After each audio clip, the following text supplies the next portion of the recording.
Vous faites confiance à votre médecin. Après cette vidéo, vous ne verrez peut-être plus les choses de la même manière. Parce qu'un médecin peut être excellent sur le papier et catastrophique en consultation.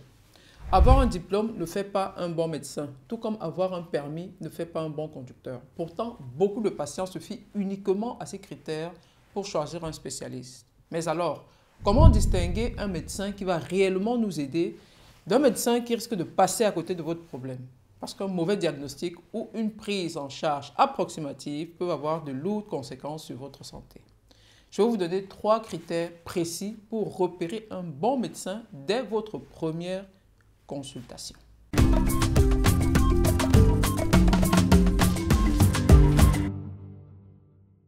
Salut à tous, bienvenue sur ma chaîne. Je suis le Dr Ngaya, médecin anesthésiste et responsable de l'entreprise Domaine Médical à Barcelone. Au travers de cette chaîne, notre objectif est de vous fournir des informations médicales simples pour vous permettre de comprendre votre corps. C'est ainsi que vous serez à même de prendre des décisions éclairées concernant votre santé et celle de vos proches. Aujourd'hui, quand on cherche un médecin ou un spécialiste, la plupart des gens suivent toujours les mêmes démarches et certains d'entre vous vont s'y retrouver.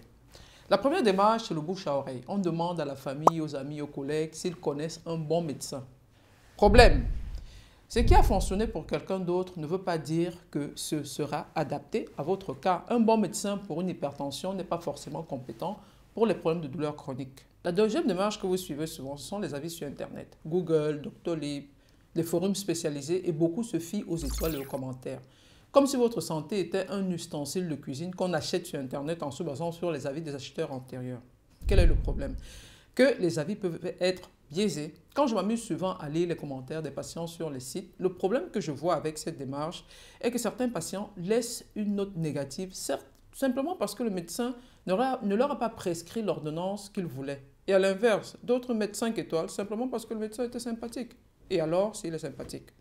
La troisième démarche que vous suivez souvent, c'est regarder les diplômes et les expériences affichées. On regarde où il a étudié et depuis combien d'années il exerce.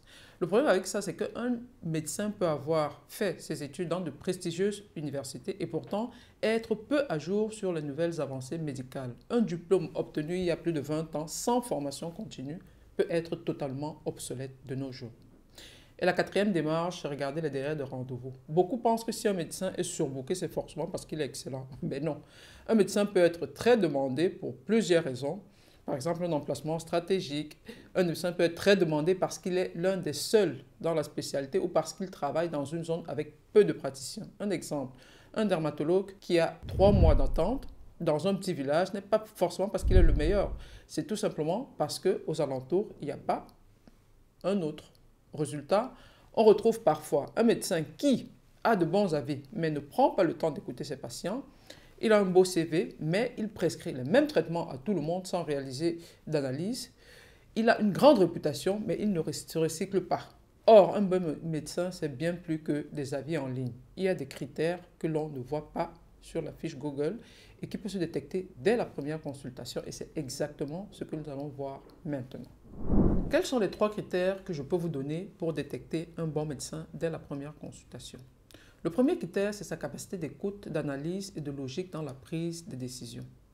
Un bon médecin ne se contente pas de vous entendre. Il vous écoute activement. Il vous laisse le temps de dérouler tout votre ressenti et il pose des questions précises. Reformule vos propos pour vous assurer qu'il a bien compris tout ce que vous expliquez. Et surtout, il essaie de prendre votre situation dans l'ensemble. Il ne va pas se contenter d'un symptôme. Un exemple, vous consultez pour des maux de tête fréquents. Le bon médecin ne va pas se limiter à vous prescrire des antidouleurs. Il va chercher à savoir si vous avez des problèmes de sommeil, des problèmes de stress, une alimentation déséquilibrée ou même si vous avez des problèmes posturaux au travail. Il prend le temps d'analyser la cause du problème plutôt que de se contenter de masquer les symptômes. Et au moment de prendre des décisions, puisqu'il vous a écouté, il le fera en suivant une logique. Il peut certes vous prescrire des antidouleurs, mais cette prescription sera accompagnée d'autres conseils sur votre style de vie pour écourter le traitement. Par exemple, essayer de mieux dormir, faire des exercices, des relaxations, du sport. Un bon médecin ne pose pas un diagnostic en 30 secondes sans explication. Il suit un raisonnement logique, explore d'autres hypothèses et explique ses décisions clairement. Le deuxième critère, c'est qu'un bon médecin n'est pas celui qui te donne la plus longue ordonnance. Beaucoup de patients ont l'impression qu'une consultation efficace doit se terminer par une liste interminable de médicaments, d'examens ou de traitements. J'ai parfois écouté des patients dans les couloirs dire « Il ne m'a prescrit qu'une échographie alors que je voulais un scanner ». Un bon médecin ne se juge pas à la quantité d'examens ou de médicaments qu'il a prescrits. En médecine, plus ne signifie pas toujours mieux. Un scanner est beaucoup plus nocif pour la santé qu'une échographie. Donc, si on peut voir votre lésion par échographie, pas besoin de vous irradier avec un scanner. Un exemple, vous consultez pour une grippe. Un mauvais médecin pourrait vous prescrire des antibiotiques, des anti-inflammatoires, des vitamines, des compléments, des probiotiques, alors que la grippe est virale et ne nécessite pas d'antibiotiques. Un bon médecin, en revanche, va vous expliquer pourquoi les antibiotiques ne sont pas nécessaires. Il va vous recommander du repos, une bonne hydratation et un traitement symptomatique simple. Vous sortirez de là peut-être avec un médicament au grand max. Et attention, si votre ordonnance est systématiquement longue à chaque fois et sans explication claire, si le médecin vous prescrit toujours les mêmes médicaments ou le traitement sans chercher à comprendre ni la cause de votre problème, et s'il ajoute des compléments alimentaires ou des traitements optionnels sans preuve réelle de leur efficacité, faites très attention. Parce qu'un bon médecin sait qu'un diagnostic vaut mieux qu'un excès de médicaments. Et le troisième critère enfin, pour reconnaître un bon médecin, c'est le médecin qui sait dire « je ne sais pas ». Un bon médecin ne prétend pas tout savoir. La médecine est un domaine vaste et complexe. Et un professionnel compétent reconnaît ses limites plutôt que de donner un diagnostic approximatif ou un traitement incertain. Je prends l'exemple par exemple des douleurs lombaires. Si après 6 semaines de traitement pour une douleur lombaire, vous rentrez voir votre médecin traitant et vous lui dites que vous n'avez pas eu d'amélioration, eh bien, ce médecin doit être en capacité de pouvoir dire « je vous remets vers un spécialiste, un orthopédiste, un médecin de la clinique de la douleur ou alors un neurochirurgien. » Ce médecin doit être honnête et il vous dira « je ne peux pas affirmer avec certitude ce que vous allez, mais nous allons chercher ensemble une autre solution. » Plutôt qu'un médecin qui a une réponse à tout, privilégier celui qui privilégie la justesse à l'orgueil. En conclusion, trouver un bon médecin, c'est bien plus qu'une question de diplôme. Vous avez désormais des repères concrets pour évaluer un médecin dès la première consultation.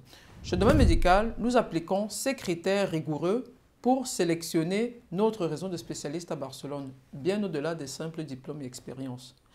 Notre mission est de vous garantir un accompagnement médical de qualité en vous mettant entre les mains des meilleurs professionnels. Nous nous chargeons de tout. Prise des rendez-vous, organisation du séjour, suivi des soins et vous vous concentrez uniquement sur votre rétablissement. Un bon médecin ne se juge pas seulement à son CV, mais aussi à sa capacité d'écoute, de réflexion et d'accompagnement. Et vous, avez-vous déjà consulté un médecin qui remplissait ou non ces critères? Partagez-nous votre expérience en commentaire. Et si vous avez besoin d'un spécialiste à Barcelone, retrouvez tous nos contacts en description. On se retrouve dans la prochaine vidéo et d'ici là, je vous souhaite une longue vie en bonne santé.